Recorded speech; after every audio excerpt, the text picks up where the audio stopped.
sommes tant aimés, les Français et le divorce, cœur brisé, loi réinventée. C'est le premier essai de l'avocate Michèle Dayan, avocate engagée, spécialisée dans le droit de la famille depuis près de 30 ans, également à la tête de Lawyers for Women, une association qu'elle a fondée en 2019 pour lutter contre les violences faites aux femmes. Michèle Dayan, bonjour. Bonjour Ilana. Merci d'être avec nous sur Radio J. Alors vous le dites d'emblée dans cet ouvrage que l'on présente aujourd'hui, ce livre n'est pas un ouvrage historique ni une étude juridique ou sociologique, c'est une histoire, celle de la famille française.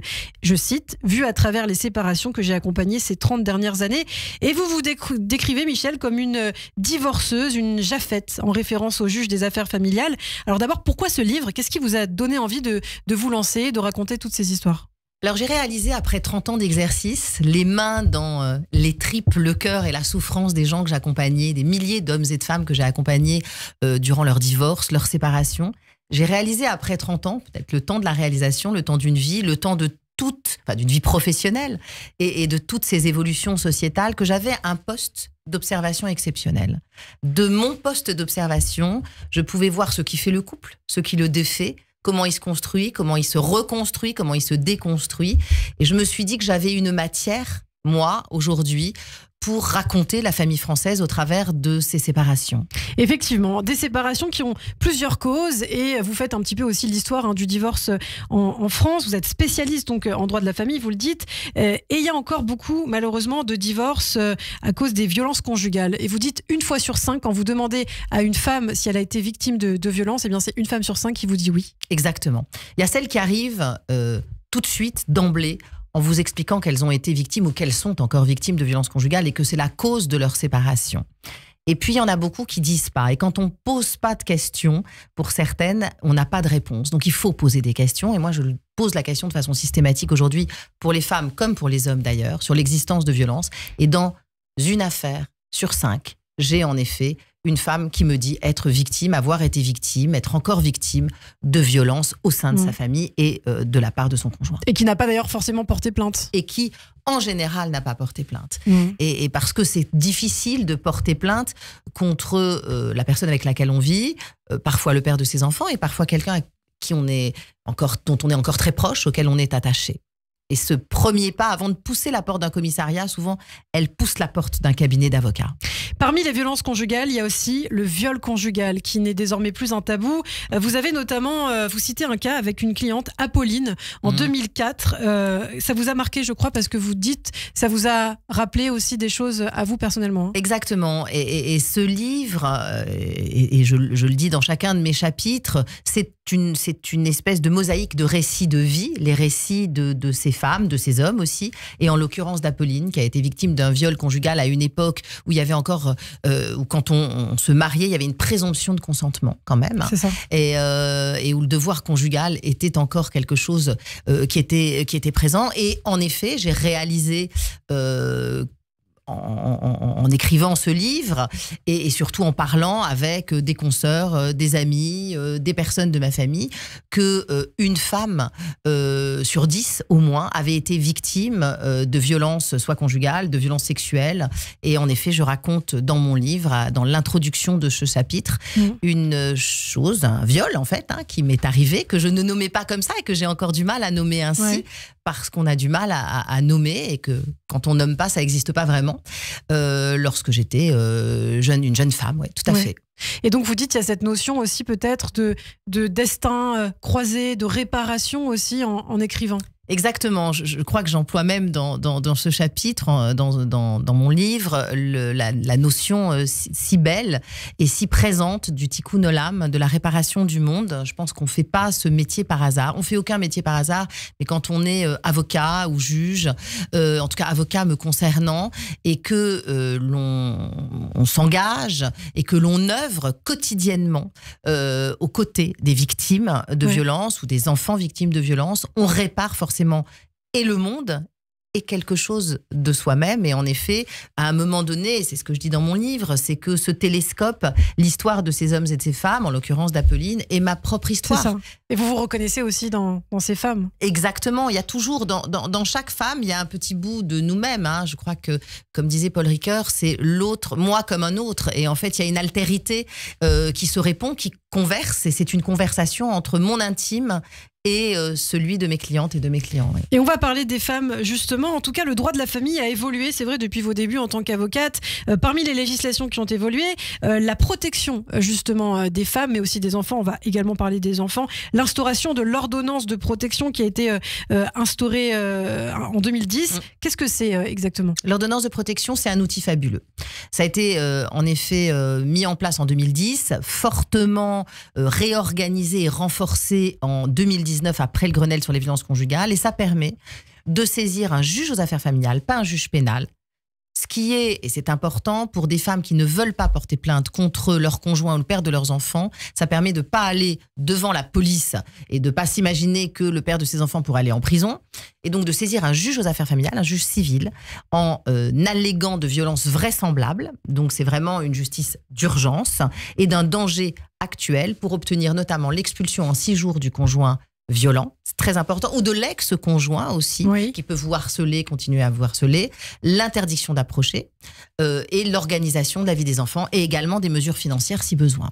Alors, il y a quelque chose de terrible dont vous parlez, les enfants, la question des violences sexuelles sur les enfants, notamment. Vous écrivez « La protection des enfants contre les violences sexuelles au sein de la famille reste l'angle mort de notre société, dont la police et la justice sont les baromètres. Les juges rendent des décisions, je cite, couchent des sentences sur du papier, puis reprennent le cours de leur vie sans même imaginer parfois ce que vont être celles qu'ils ont bouleversées. » Oui. Alors, je voudrais quand même rendre hommage aussi aux magistrats, aux juges qui se battent aussi quotidiennement pour protéger les enfants. Et c'est quelque chose qui n'est pas facile, évidemment, parce qu'il faut trancher. Quand on protège un enfant d'un de ses parents violents ou violeur, ça veut dire qu'on prend une décision lourde de conséquences et qu'on éloigne un enfant d'un parent. Et ça, c'est compliqué dans notre culture où on est obsédé par le maintien du lien. Et donc, je voudrais quand même rendre hommage à ces juges qui ont une tâche qui n'est pas facile, celle de trancher. Mais il est vrai, et je le dis dans mon livre, et je consacre un chapitre sur les violences sur les enfants, notamment les violences sexuelles sur les enfants.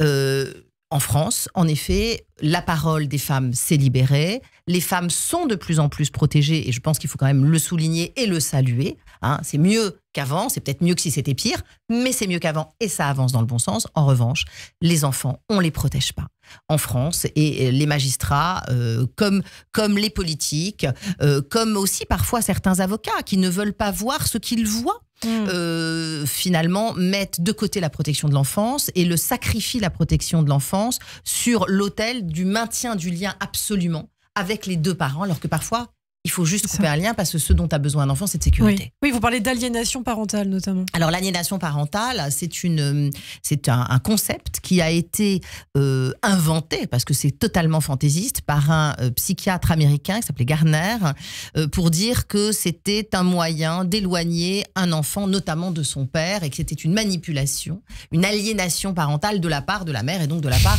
des femmes.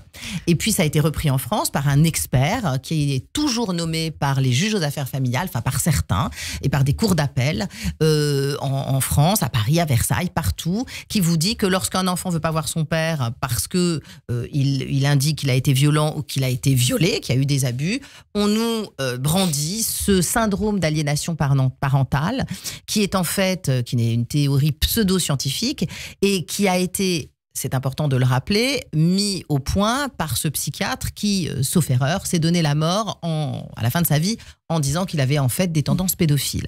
Donc c'est quand même important. Et Édouard Durand, qui est un grand juge auquel je voudrais rendre hommage aujourd'hui, qui est un juge des enfants, qui est à nouveau aujourd'hui juge des enfants à Pontoise et qui a dirigé la Ciivise, la commission d'enquête sur l'inceste, a une de ses premières préconisations, ça a été d'interdire le recours à ce syndrome d'aliénation parentale, que ce soit dans les rapports d'expertise, que ce soit dans les salles d'audience ou dans les conclusions des avocats. Et aujourd'hui, vous voyez encore des experts, des avocats, des magistrats vous parler de syndrome d'aliénation parentale. En termes de chiffres, ça représente quoi, les violences sexuelles sur les enfants? Ça représente combien d'enfants? On dit un enfant sur 10. Un enfant sur 10. Un enfant sur 10. Et dans tous les milieux sociaux, dans toutes les classes sociales. Et ça, c'est important de dire aussi pour les violences conjugales, c'est-à-dire que les violences sur les femmes peuvent à la fois arriver dans une famille très aisée, de la haute bourgeoisie, des femmes même qui font un travail, qui sont avocates, qui sont professeurs, et à la fois dans des classes plus modestes. Exactement, et je le dis dans le chapitre consacré aux violences qui s'appelle « Quand le foyer brûle », je raconte l'histoire d'Émilie notamment, qui est une grande avocate, brillante, qui a les moyens économiques de partir et qui est victime de violences conjugales depuis des années. Et c'est donc la chose la plus démocratique en France, la violence conjugale. C'est très bien partagé. Le bleu est une couleur universelle, le bleu des bleus, en France. Et c'est parfois presque encore plus dur pour ces femmes-là parce qu'on ne comprend pas. On dit, mais c'est pas possible, elle est avocate, elle est cultivée, elle a de l'argent, elle peut partir, elle a accès à l'information.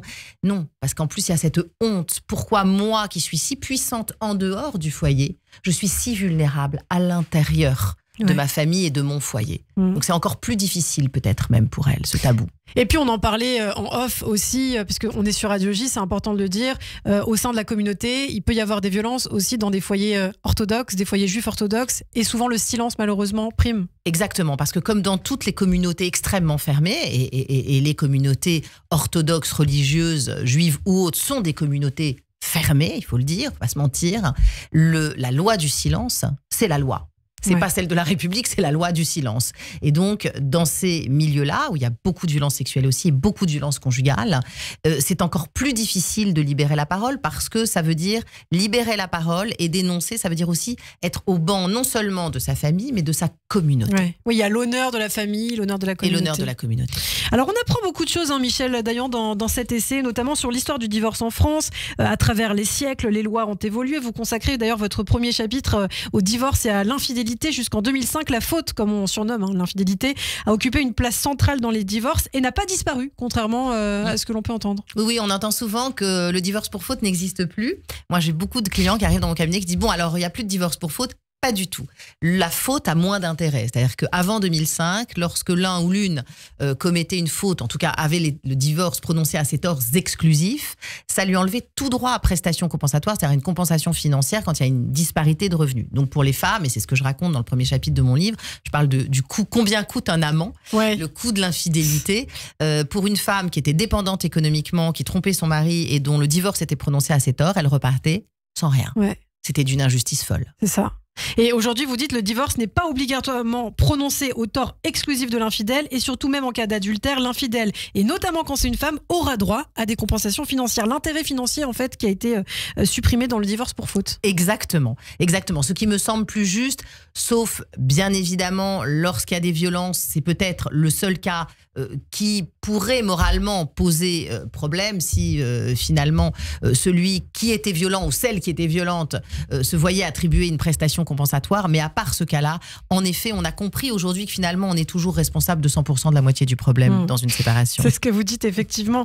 Alors vous défendez beaucoup les femmes finalement dans cet ouvrage et vous êtes une féministe, Michel Dayan, on l'a dit, vous êtes fondatrice de cette très belle association, notamment Lawyers for Women. Et justement, quand vous parlez d'infidélité, vous dites il y a des mythes qui subsistent, notamment celui de la femme vénale, et vous dénoncez les stéréotypes de genre. D'ailleurs, la prestation compensatoire a-t-elle un sexe? Vous vous posez la question.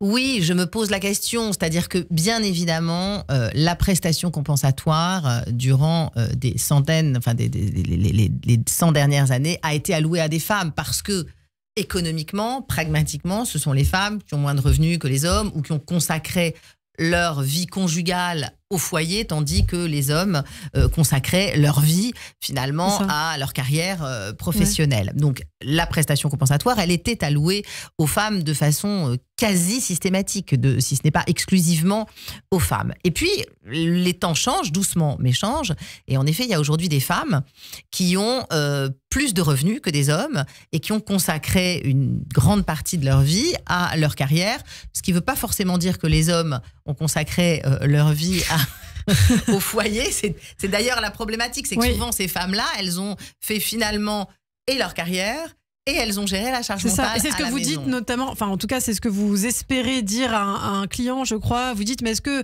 vous vous occupez des enfants? Est-ce que vous vous occupez de ci, de ça? Voilà, donc c'est vrai que les choses changent doucement. C'est pour ça que la prestation compensatoire, quand elle est allouée à un homme, c'est plus rare.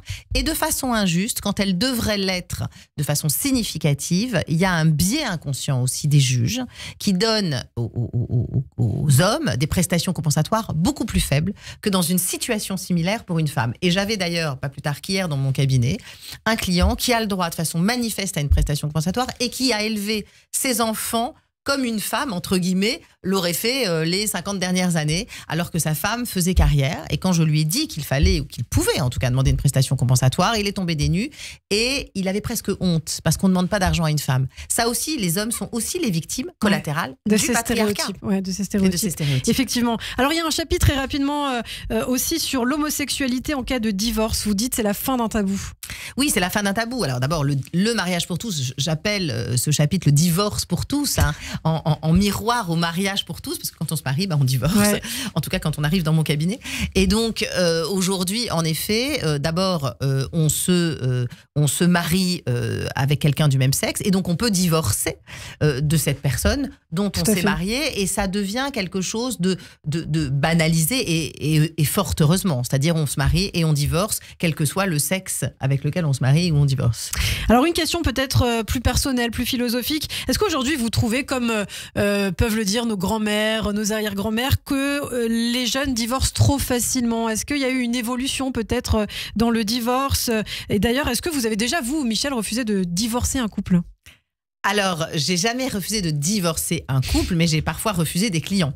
Parce que leur ligne de conduite, par rapport aux enfants notamment, était contraire à mes valeurs. Mais comme je leur dis parfois, moi je suis avocate, je suis pas rabbin. Donc je ne suis pas là pour remettre ensemble. Parfois je leur dis, réfléchissez. C'est ça. Revenez. Vous sentez qu'il y a peut-être encore... Voilà, je ne suis pas sûre que les raisons soient très claires. Il n'y a pas de bonnes ou de mauvaises raisons, mais elles ne sont pas forcément très identifiées. Et nos grands-mères, oui, évidemment que le divorce a augmenté. D'abord, il faut se rappeler que l'espérance de vie, aujourd'hui, elle a augmenté de façon exponentielle. Donc le mariage qui dure toute une vie, c'était bien quand l'espérance de vie était de 30 ans. Quand elle est de 80, c'est un peu différent. Et puis l'amour, je crois que c'est la première, la phrase, la citation au tout début de mon livre, où c'est une citation d'une nouvelle de Maupassant, où une petite fille dit à sa grand-mère, mais le mariage c'est sacré, grand-mère. Et la grand-mère dit, mais non, ma petite fille, c'est pas le mariage qui est sacré, c'est l'amour. Et donc aujourd'hui, l'amour c'est sacré. Et donc au nom de l'amour, quand il est plus là, quand il est parti, quand il a jamais vraiment été là, quand il tarde à venir, en effet, on divorce plus facilement. Eh bien, merci beaucoup, Michel Dayan, pour toutes ces explications. Nous sommes tant aimés, les Français et le divorce, cœur brisé, loi réinventée. C'est donc le titre de votre premier essai publié aux éditions de l'Observatoire, et on vous souhaite beaucoup de succès. Merci. Merci, à très bientôt.